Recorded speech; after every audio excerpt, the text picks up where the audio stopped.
Bismillahirrahmanirrahim. Assalamualaikum warahmatullahi wabarakatuh.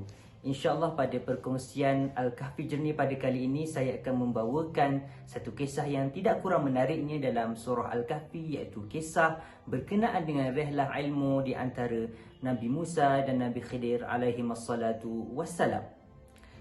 Kisah Nabi Khidir dan Nabi Musa alaihimassalatu wassalam terdapat 3 fasa yang menceritakan tentang perjalanan mereka. Dan di antara tujuan utama perjalanan mereka ini adalah Allah hendak memberi teguran kepada Nabi Musa alaihissalatu wassalam terhadap kelalaiannya.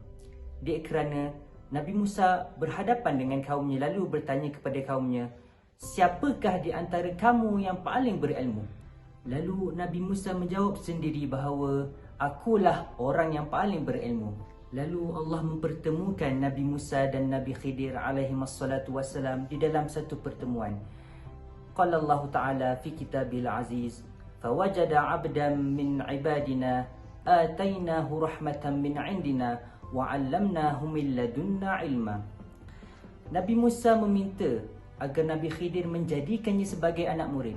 Lalu Nabi Khidir alaihissalatu wassalam berkata, Qala Allah Ta'ala fi kitabil aziz, "Qala innaka lan tastati'a ma'iya sabra wa kaifa tasbiru 'ala ma lam tuhita bihi khubra." Lalu Nabi Musa alaihissalatu wassalam menjawab, "Qala satajiduni insya'allahu sabira wa la a'si laka amra."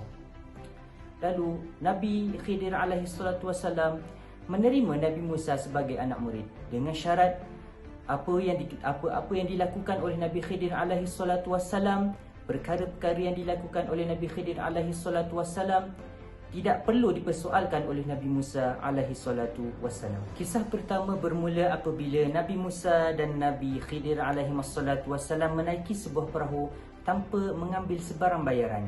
Lalu di dalam perjalanan mereka, Nabi Khidir telah membocorkan perahu tersebut. Lalu Nabi Musa berkata, "Kenapa engkau membocorkan perahu ini padahal kita tidak mengambil sebarang bayaran pun ataupun kita tidak membuat sebarang bayaran pun?" Lalu Nabi Khidir menjawab, "Bukankah aku telah berkata kepada engkau, engkau tidak akan sekali-kali mampu bersabar bersama-sama denganku?" Lalu Nabi Musa menjawab, "Janganlah engkau menghukum aku di atas kelalaian aku." Lalu mereka meneruskan perjalanan mereka. Apabila sampai di suatu kawasan, terdapat sekumpulan kanak-kanak yang sedang bermain. Lalu Nabi Khidir alaihissalatu wassalam membunuh salah seorang kanak-kanak itu.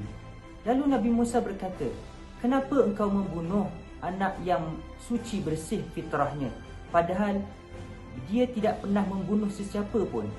Lalu Nabi Khidir alaihissalatu wassalam berkata kepada Nabi Musa, "Bukankah aku telah berkata kepada engkau, sesungguhnya engkau tidak akan bersabar bersama-sama dengan aku?" Lalu Nabi Musa berkata, "Janganlah engkau menghukum aku di atas kelalaian aku." Lalu mereka meneruskan perjalanan. Apabila sampai di sebuah perkampungan, terdapat sebuah rumah yang hampir roboh. Lalu Nabi Khidir alaihissalatu wassalam telah berikhtiar untuk membina semula ataupun memperbaiki semula rumah yang hampir roboh tersebut. Lalu Nabi Khidir alaihissalatu wassalam menjelaskan kepada Nabi Musa tentang perkara-perkara aneh yang telah dilakukan oleh baginda. Pertama, Nabi Khidir alaihissalatu wassalam telah membocorkan perahu yang dinaiki oleh mereka kerana Nabi Khidir mengetahui bahawa apabila mereka menaiki perahu tersebut, akan ada sekumpulan penceroboh ataupun perompak yang akan menjarah perahu mereka.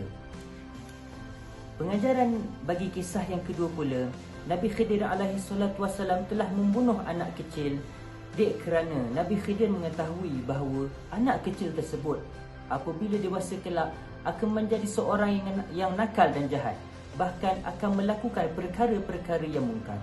Malah terdapat juga riwayat mengatakan bahawa anak tersebut akan menjadi kafir. Bahkan kekafirannya tersebut akan membawa ibu bapanya kepada kekufuran. Pengajaran yang ketiga, Nabi Khidir telah membina rumah yang hampir roboh kerana Nabi Khidir mengetahui bahawa rumah tersebut akan diwarisi oleh anak yatim. Pengajaran yang kita boleh ambil berdasarkan kisah Nabi Musa dan Nabi Khidir alaihi wassalatu wassalam adalah kita hendaklah hormat menghormati dan saling menjaga adab dan tata susila kita bersama dengan para ulama dan juga orang yang lebih tua daripada kita.